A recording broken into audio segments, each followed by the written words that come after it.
All right, guys, welcome to Greedy Pig Podcast. Today, we have the Hill brothers, Elijah and Elisha. Thank you guys so much for coming. Yep, absolutely, man. Thank y'all for having us, Zach, George. Thank y'all for, inviting us to your podcast, your nice setup here, and we really appreciate it. Of course. Absolutely. So, you guys are serial entrepreneurs. If you could just walk us through all the different businesses you own, because it's a lot. What you guys do is pretty impressive, and I'm sure stressful but rewarding. Yeah. Very, very stressful, I would say. We first started off with the marketing and the entertainment management and entertainment company whenever we were at Slippery Rock University, and that's where like entrepreneurship really kicked off for us and started for the most part. And we were introduced to entrepreneurship through throwing a lot of big events and parties and whatnot. But we realized very quickly it was a lot of money in there, but a lot of headache and no ownership at all. So we transitioned to opening up a cleaning company because our father, he ran a cleaning company in Ohio, and we just went up there and learned from him for about 3-4 weeks, and then brought it back to Pittsburgh, and then we opened up a cleaning company here in Pittsburgh, and now we have, I think, close to like 10 or 11 apartment buildings that are serviced throughout the year as well too. And after that, I'll let you tell the other two, bro. Yeah, so then after our cleaning business, it was a lot of labor, and we were trying to figure out how we could get back into the entertainment space by getting a property. And it took us about, 5 or 6 years to find a property. We were looking for the wrong thing. We were looking for a nightclub or a restaurant. And we ended up coming across an event space. And it made sense at that time because he was working at the Heinz History Center. I was working at Noah's event venue, which was closed down. So we got some wedding experience. And our main goal was still to be in the entertainment industry, but the wedding business was more lucrative. So we were like, all right, cool. Now it's time to get us a multi-purpose use building. So that's how Hill and Company Event Center came to fruition about 2 years ago. And then right after that, we were dealing with COVID and whatnot.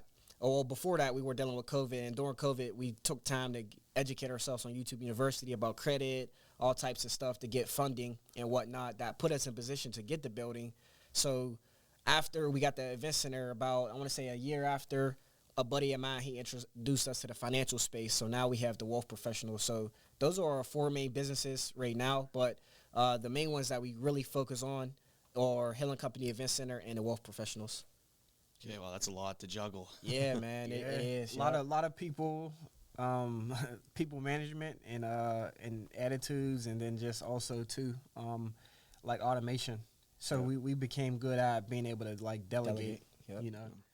Very interesting, too, what you said about the wedding space. I've seen a lot of stuff about weddings and how lucrative it is. Mm-hmm. So it's funny, right? You have flowers, $50, wedding flowers, $300. Yeah, $300, right. Just, everything just goes up in price. Everything goes it goes up in price for those weddings. Yeah, I love my wife. Glad I got married, but probably could have spent a little bit less on the wedding. Hey, I said the same thing, bro. I wish I would have had the building before I got married because it would have been for free. Yeah. Yeah. So out of those businesses, which ones would you guys say you're the most passionate about? Like, what one's like the one that you're having fun doing, or maybe it could be all of them? Yeah. The one I have fun doing really is the event space and the wedding. Mm-hmm. We've always had a creative passion for like curating events and whatnot as well too. So like I have fun doing that as well too. And that's what like I really love doing because you're taking someone's idea and you're bringing it to life on their wedding day or their birthday or their bridal shower day, and then at the end they're like, thank you. You get to see videos, you get testimonials, and it's just like it's nice to see that stuff come to life. Yeah, and it's crazy that you asked that because we had to divide and conquer the businesses in order for it to make sense and for it to work so we can scale it properly. So he focuses on Hill & Company Event Center, and I focus on the Wealth Professionals. So right now, I would say I'm very passionate about the Wealth Pros because it provides people with financial education, financial literacy, and on top of that as well, we're able to create more opportunity, in the communities and to people who can't get opportunity in today's economy. So that one, it's equally passionate for both of us. Yeah, which I really love, helping people with financial education, too. That's very important, as you guys both know, as entrepreneurs. They don't really teach you any of that stuff in school.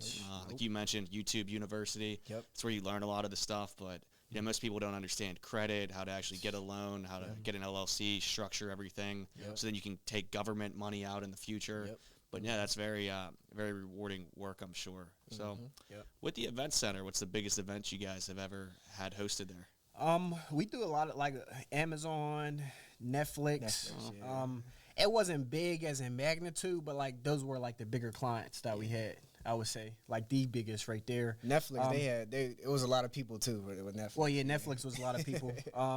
We've done for like UPMC, the Marriott and Hilton brands as well too. Toy drives, we had a couple toy drives down there. The city of Pittsburgh, they utilize us a lot because what I like about it too is it's not just the event space. We do a lot of event planning and event coordination at external places as well too. So if you can't have your event at our space, we could come and service you elsewhere. So I would say those are like the biggest name brands right there that we actually consistently work with. Yeah, I mean, it's harder to get bigger than Netflix and Amazon, so those are they don't get no bigger. Pretty big. So with the Netflix, how did that work? Was it like a corporate event where so they hosted like something for their employees there? Yeah, they hosted employees, and they were shooting a movie in the area as well too. Nice. And they just gave me a call. At first, I thought it was fake. I'm like, there's no way they want to, like Netflix and Amazon, no way, But they just gave us a call, and she said, hey, we need the space for this date. I checked the calendar. I said it's available. She sent me the check, and that's when I knew it was real. Yeah, I think Pittsburgh's been slept on for a while, and it's nice to see those bigger companies coming in now. I'm not sure if you guys know who Mike Hitt is, but we had him on the podcast. He owns a recording studio in Southside, and people always ask him, like, who's the most famous person you've worked with? And he's had some, famous people come through. He recorded Jelly Roll, actually at his studio before. Okay. But then he says, well, yeah, I've had the Netflix deals and stuff. And I'm like, well, that's bigger than pretty much like any musician. Right. When you're dealing with $1 billion company. Yep. And they're looking for, like, coming into the space. A lot of them, it's a hot area. Like Facebook and Apple and a lot of those companies. You'd be surprised. Pittsburgh is like a good market for that. Even Uber was here, first as well too. So definitely a market that everyone's starting to branch off into and see value in. Oh yeah, I mean we started off as a steel mill, blue collar town, but now we're getting a lot of health, a lot of technology. We have Google, Bakery Square, and a few other stuff coming. So it's a good time to be in Pittsburgh. Absolutely, beautiful time. Yep. Then with the Wealth Pros, what would you say is the biggest transformation story you guys have had for a client where somebody, say, came in there, didn't have any access to funding? Like, what was the most you were able to get somebody? $2.5 million. Okay. How was it expecting that? Wow. Yeah, I wasn't expecting it either when he sat down with me, but it was a client. He sat down with me, I want to say December, and he was looking to buy a business from the person who owned the business, and he also was looking to buy a commercial property from him, but he didn't have any credit for it. He had the cash flow because of where he worked, but he didn't know how to go about it. So what we did was he sat down with me. I helped him use something for collateral, and he took that to the bank, and he acquired an SBA loan for $2.5 million. He ended up buying the building, the commercial property, real estate, and he ended up buying a business from the owner, and now he has an asset, underneath his belt. But he didn't have to have the credit for it, but he did have the cash flow, and I helped him leverage a financial resource for collateral, and that's all he needed. So that was an eye-opener for me. And once that got put in my lap, it helped me grow a lot from the financial standpoint because I figured out different ways you could go out there and get funding for clients, for people that I didn't even know about myself. And then also, too, I start really having an obsession over how can we get this information out there to other individuals who may be in similar situations. So that was like the biggest transformation for me. That's a great story. I'd make sure to get a video testimonial from that guy. Yep. Yeah, facts, man. That's amazing. So you guys are obviously very successful entrepreneurs. What got you guys interested in entrepreneurship in the first place? Did you work any jobs before going into your own businesses? Yeah, we did. we worked at a couple jobs for maybe 30 days. I didn't really have my first big boy job until corporate job. Well, corporate job I would say until 2019 maybe. Yep. Because once we embarked on it, we were basketball players, growing up, and that's what we went to school for as well too. And then when we got up there, the coach literally called us and said he didn't need us on the team no more. The day that we actually got on campus, so we didn't know what to turn to at all. But we knew we didn't want to feel like that no more, right? We didn't want somebody to feel like that they could just rip something away from us that we loved ever again. And the only way that we would, not feel that way again was through ownership. So he was like, all right, cool. We're just going to take the same skills that we have here on the hoop court or even in the classroom as well, too, and just put it into business. Yep. And, we kind of landed on it by accident. Yeah. Literally. But when you really look back at it, too, prom, so we grew up, our mom, she raised us in Wilkinsburg, and we obviously 2 twin boys, she making ends meet and whatnot. Shout out to our mom. She did an amazing job. But our prom, we had to raise money for us to, go to prom. Yeah. So we had to do car washes. We were selling candy in school. We were doing all of those different things. And I would really say it kind of sparked to us back then, but we didn't really know that was going to be our future. Yeah. Yeah, you get that completely. Zach and I grew up in McKeesport, so compared to some of the other schools and everything, you have to work a little bit harder. You have to make your own money. I grew up, I would sell stuff at the flea markets on the weekends with my grandma, and that's how I would, get money. But I think you appreciate it a lot more. Yep. And I think it starts, I don't want to call it an obsession, but it makes you a lot more conscious about money and what that money can do. You don't take it as for granted as, say, other people. Yep. And Wilkinsburg, interesting place. I've been there. They have the good wings place there. Salvatore. Yeah. I do have an interesting story about Wilkinsburg. Don't even want to put a bad light on it, but so I had a sales job when I was like 17 to 18. And what I would do, they would give me the pirate tickets, right? Like where they would sell them in like family group packs. And I would sell like discounted pirate tickets, just walking the streets, going into different businesses. Yeah. And I remember doing it in Wilkinsburg, and I was doing pretty well. I made a couple $100, and then some guy ran up and tried to rip them out of my arms. And I had to throw my fists off and stuff, and I'm wearing a suit and tie in the streets, and I'm like ready to start like boxing. And then the guy looks at me up and down. He just runs away. He didn't want to stay to fight. I mean, it's not like I'm a big guy or anything, but hey, you defended your stuff, your property. That sounds like Wilkinsburg. Man, that could happen anywhere, but that's my Wilkinsburg story. I'm like, man, I'm not selling here anymore, man. This is ridiculous. That is a typical story. I got some stories like that. Yeah, we got some stories like that too. Hey, man, McKeesport's not too much difference. Hey, they're neck and neck. Yeah. It's not a competition. They're neck and neck. Oh man.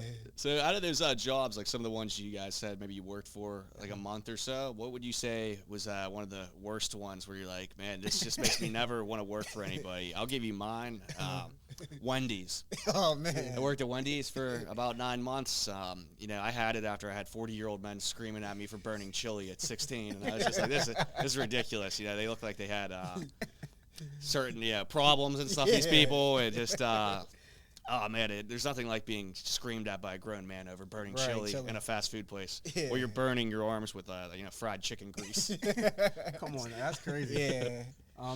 Man, that's a great question. Good question. Wendy's, that's gonna be hard to top, but I'm trying to think. I've tried the one I tried was I would say, was it Bed Bath and Beyond, Bed Bath and Body Works or something like that. Yeah. I don't know what made me go in there and apply for a job, but when you're on the grind and hustling, you'll try anything, right? So I think I worked there maybe for like 3 days, and I couldn't do it. I was in the back stocking, and it was around the holiday season. Just bringing different fragrances out, and it was just unorganized, right? So I didn't go back. We tried selling Vector knives before for like a day. How does that work? Is that door-to-door sales? Yeah, that one was door-to-door sales. Yeah, you learn a lot with door-to-door sales. Yeah, you do. Yeah, some people really respect it, and other people hate you. Yeah, they do. Yeah, you're right. Especially nowadays. So yeah, we did that probably for like a day. But I would say the longest one, I worked at Chuck E. Cheese before too. That was like our first ever job, Chuck E. Cheese in Monroeville. We actually enjoyed that one though. That one was that was pretty. It was cool. Nice, and throughout our entrepreneurship journey too, and this is for everyone who's even tuning in and watching this podcast. There is times where you have to go back into the workforce. You might make a mistake, and then you got to go back in and save up some money. So there's no ego attached to that whatsoever. Because I mean that's part of the journey. That's part of the grind. But I would say, like he said, the worst one was Bed Bath and Beyond by far. Yeah. But every time we did have to go back and get a job, it was because, all right, cool, we gotta get back on track. We gotta save up some more money. We gotta, go back in and maybe start over. So we really appreciated the majority of them when we did have to go back in. But the worst one by far was Bed Bath and Beyond. It was just unorganized. They were screaming everywhere. The store was packed. It was holiday season. Candles was dropping everywhere. We were the only guys who worked there too. So we were getting bossed around by, a couple ladies, and it was crazy. They just took everything out on us. So yeah, that was by far the worst one, man. Yeah, I could definitely see that. Yeah. That's funny. But Wendy's was hard to top. Yeah, Wendy's. It's just when you're the guy there, especially when you're 16 years old, they put you you're doing all the trash, you're cooking all the meat, doing all the chicken, and then you're treated like pretty bad. You're lowest on the totem pole. The women had it a little bit easier because they were the ones that would just put the sandwich together. They didn't have to get all the burns and trash, but that's what men are for, I guess. Yeah, right. You don't think about that too. Right. Like the grease is popping everywhere. Oh man. Right. Yeah. The chili. So the chili at Wendy's, very interesting. That's just all the deformed patties are the ones that sit out there that aren't good enough to serve. Then what they do, they take those, they put them in a freezer, and then they throw them in the chili the next day. So don't eat Wendy's chili. Oh, yeah. Hey, that's a good PSA. Thank you for that. Yeah, man, don't mention it. So you guys, right now, you said you kind of divvied up the responsibilities with the businesses, so you're able to start scaling them. Yep. So what have you learned from being in day-to-day operations to the point now where you guys are in leadership positions with other people working for you and with you? Mm-hmm. It's like starting over again. Yeah, it is. I'll be honest. Mm-hmm. It's one of the hardest things to do because whenever you create that business, it's your baby. So you're like, I don't want to let my hands off of this and allow somebody else to do it because they could mess it up. Where I could just do it myself and be good at it, right? And I know it's going to get done right. But we, whenever we got into the position where we're like, yo, you hit a cap of the amount of money you're going to make that way. And we're trying to go to the next level. And now I got to let people mess up. I got to let people come in and figure things out. They might even have a better way of doing it than I do, right? Or they might even be good at that. And it allowed me to reflect on where I was good at and where I need to focus majority of my time at, which is on revenue generating activities now, like sitting down with clients and being just focusing on marketing and sales versus the stuff you could pay a person an hourly wage for, the admin work, like the administrative work, the stuff that you might be good at, but it takes up an hour or two of your morning that you don't really want to do. So it just kind of whenever it was time for us to scale, I reinvented myself, and it was hard, yo. It was tough, and it still is. Now you're no longer in the day-to-day operations of the business, but you're trying to lead people. And now you got to help motivate people, right? And, if they wake up on the wrong side of the bed, you got to encourage them that, it's going to get better, and that part right there, you learn a lot. It's probably even tougher than being inside of the business and working it. Yeah, from a day-to-day standpoint. It is, and that's why you have to have no expectation with it too, because if you have, obviously you want to have standards and, things that you have to uphold, but expectations, putting those on people is tough because you might get upset. You want to remove the emotions from the business, and you don't want to get upset on or over anyone, at the end of the day too. So at that point in time, we had to learn to really move the expectation from it because they're going to mess up. It's not going to be perfect, but as long as it gets done, that's the only thing that matters because like you just said, people might quit. The turnover is probably going to be crazy at that point in time. But if you expect that stuff and you don't have any expectations from those people, then you'll be good to go. Yeah. Makes sense. So as a leader, how do you guys attract that top tier talent? Because I know myself, I've been through a lot of different employees. Yeah. Some were good fits. I feel like there's one thing that you just can't teach no matter how good of a leader you are. It's just like the hustle and the grind. Yeah, some people have that, some people don't. So as long as you have that, I feel like you can refine the skills and they can get better. But how do you guys go about finding those right people for your companies? You gotta go through some people to get some people. Yeah. That's my motto. Volume. Just volume. Just like you said, just straight volume.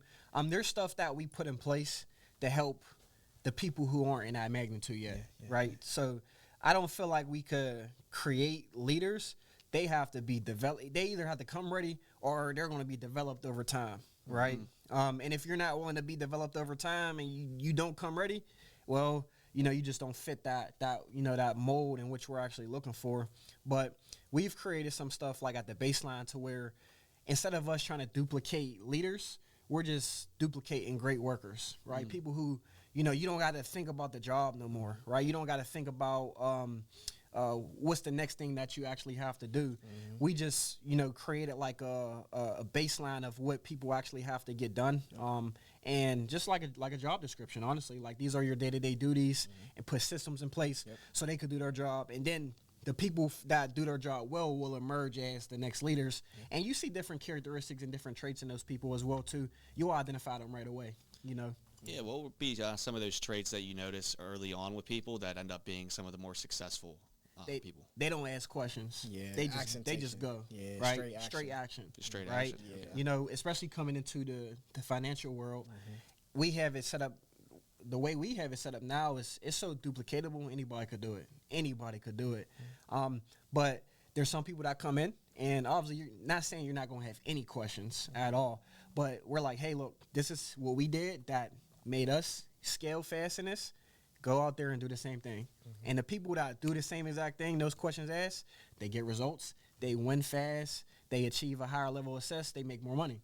The people who are more technical, where they have to know everything before they do, well, those are the people who they might have to be developed more so into a leader because their thought process is a little bit more slow, I would say. Makes sense. Yep. That stuff takes time too. So I mean, there's two ways: either you develop someone or you find someone. We're at the point where we rather find people, but at the end of the day too, you know, you're gonna attract more people that you have to develop when it comes to you know, leadership and stuff. So two things that help us: more volume, it solves every problem, and then just having simple systems in place to where it's easily duplicatable that someone could follow, they could plug right into, and the leaders they reveal themselves at the end of the day. Yeah, like you can't mess up. You can't mess up. Yeah. Put a system in place, have a checks and balance system, and if you don't want to emerge as a leader, that's cool. You know, you can't mess up. You know, with that. One thing we just look for whoever takes action, they ask questions later and they come back with questions. They take action versus the people who ask questions up front, which nothing's wrong with it, but you know, it takes them a while. They stall to jump into it, and by that time, you know, they could have had X, Y, and Z result versus, you know, never getting started. That makes sense. So we talked about what you look for in a high-performing employee. Without saying any names, what would be like the worst situation you guys have ever encountered with an employee? There's got to be one throughout the journey that stands out. I have a few. Yeah. What you want to, maybe Vincent or Wolf? You could cover Vincent or I'll cover Wolf.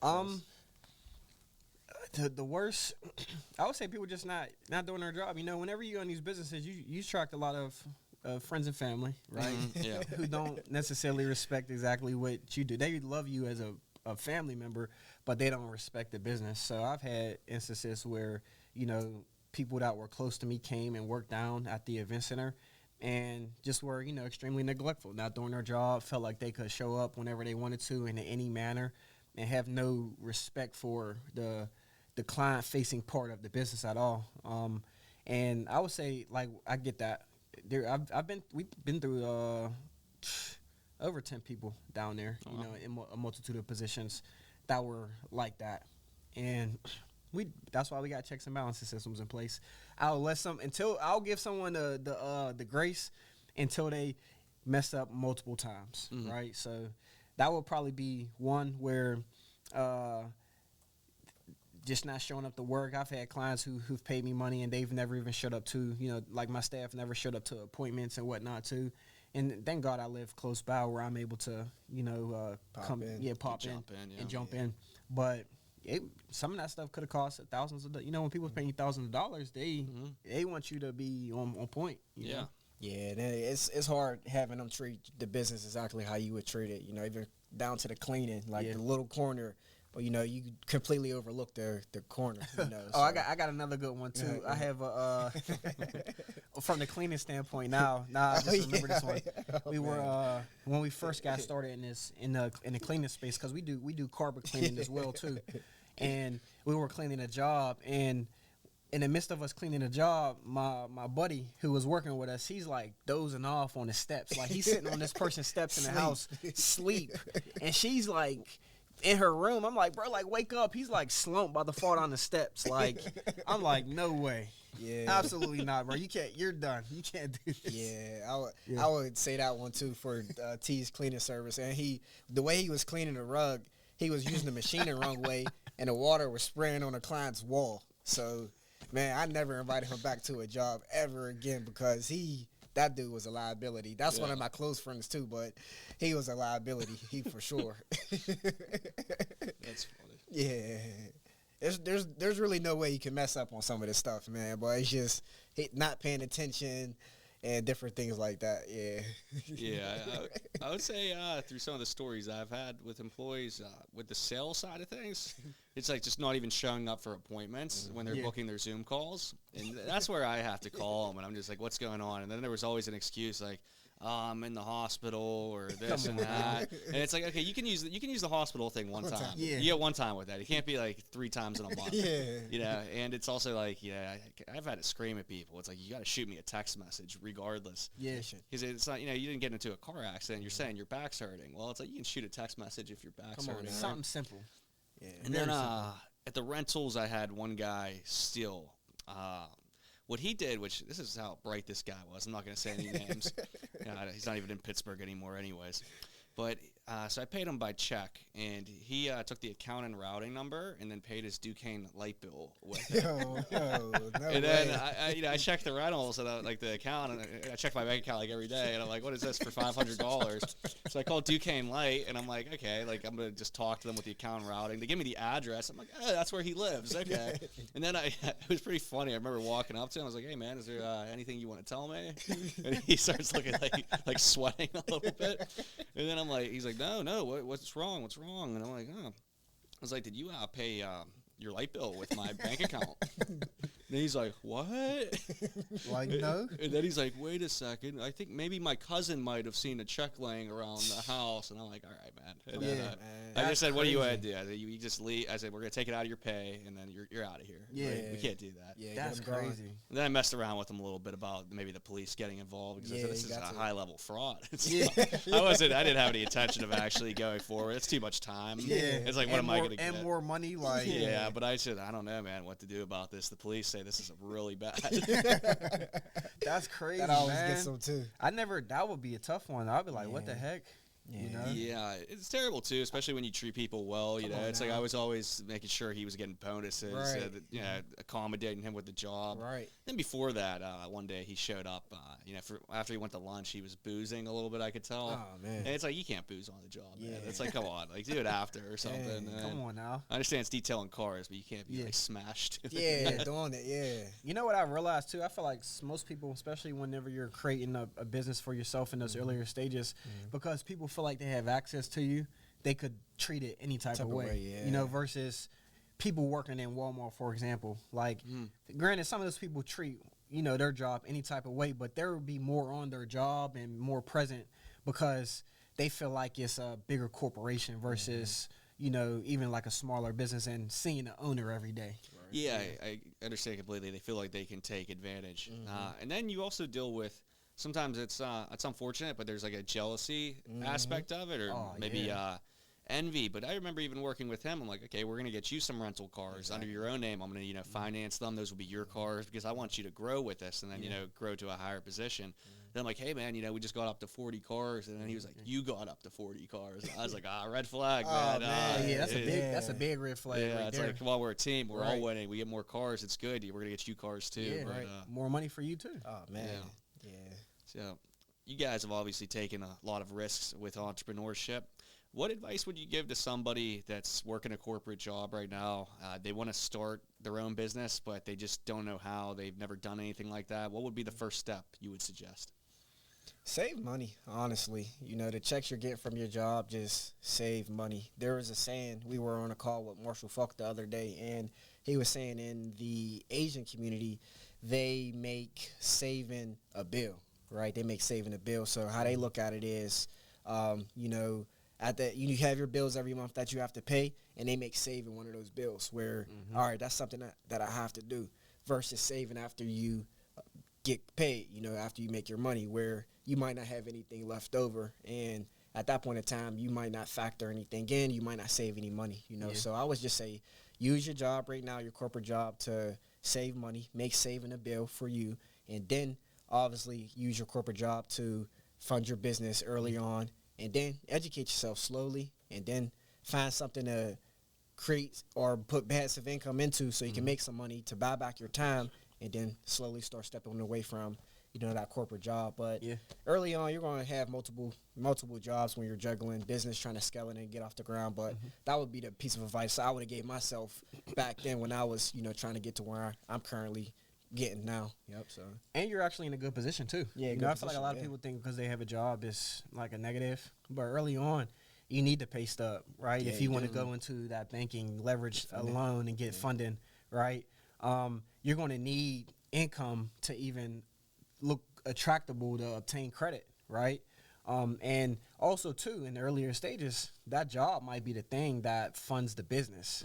So most people, they step away a little bit too early, and then they end up going back, which nothing's wrong with. But if you're in a good position right now, you know, and then breaking down your time schedule. I would say break down that time schedule and time block appropriately. Work your 9 to 5, and then when you get off the clock, work your 5 to 9, you know, and then just scale and build from there. Yep. No, that's great advice. Then if you were to identify it to just one characteristic, what characteristic would you say separates a successful entrepreneur versus an unsuccessful one? Oh, that's good. faith, that's the biggest thing. You know, when you're grinding, when you're on your entrepreneurship journey, you're going to be leaning on faith more than anything, right? You're going to be leaning on, you know, all right, cool, how am I going to get to tomorrow? But, you know, someone who lasts very, very long, they have a long, you know, longevity inside of their entrepreneur journey. It's all faith-based, man, at the end of the day, too. You know, just knowing that everything's going to pan out the way you want to. Maybe not in a time frame, but there's light at the end of the tunnel. So that's someone who is going to be long-lasting. You know, they have a lineage. They have a last name that gets cemented, gets concreted, versus someone who just jumps in it and they're money-driven. And they're in it for get rich quick, or, you know, trying to get a quick buck out of it. Then at the end of the day, that, you know, it may not be meaningful enough for them. Yeah. You got to be a self-starter. Like, every morning you wake up, you the same feet got to hit the ground, and you got to walk with that same intentionality. You got to be like a self-starter. And also, too, early on, you gotta drop that ego, you know, and you got to be willing to do anything and everything to make your goal happen, you know. Some people, they put money first. And of course, in the business world, when you're first starting, you want to make money. You know, no one wants to do this for free. But whenever your sole purpose and your goal and, you know, your faith and all that stuff is rooted in money, well, when the money is there, well, what happens? Well, you're upbeat, you're energetic, you're strong-willed, you have a good attitude and some flair to you. But the moment that something happens in business, because it will, you know, at some point, it's just a matter of time. Well, now you're like, oh, I don't want to do this no more. This isn't for me. You know, maybe I chose the wrong career path, and, you know, maybe I should just quit, you know. So you just got to really control, you know, your ego and just be a self-starter, I would say. No, that's great advice. And then for anybody that wants to connect with you guys and your businesses, what's the best way to reach you as far as like Instagram and websites go? Yeah, so I mean, you could DM me on Instagram. I always respond to DMs. Hill CEO, and you could tell yours, bro. Yeah, Instagram, Elijah12Hill. You know, you can just DM me or contact me on LinkedIn, and we can answer everything. Yep, and I mean, you'll see whenever you visit our personal pages, there's a bunch of, you'll see all of our business pages as well, too. So if you want to get in contact with those, you can just go to those Instagram pages, www.hillandco-events.com, and then thewealthpros.org, and then, tccs.com. So there's a bunch of websites out there, but just find us, and then you'll find that. Yep. All right, awesome. Thank you guys for coming. I really appreciate it. The Hill brothers right here, two successful entrepreneurs, serial entrepreneurs. Thank you guys so much for coming and taking time out of your day. Yeah, Grateful thank you. for y'all Appreciate too, you. man. Appreciate y'all, and definitely can't wait to, you know, connect even more. All right. Yep, absolutely.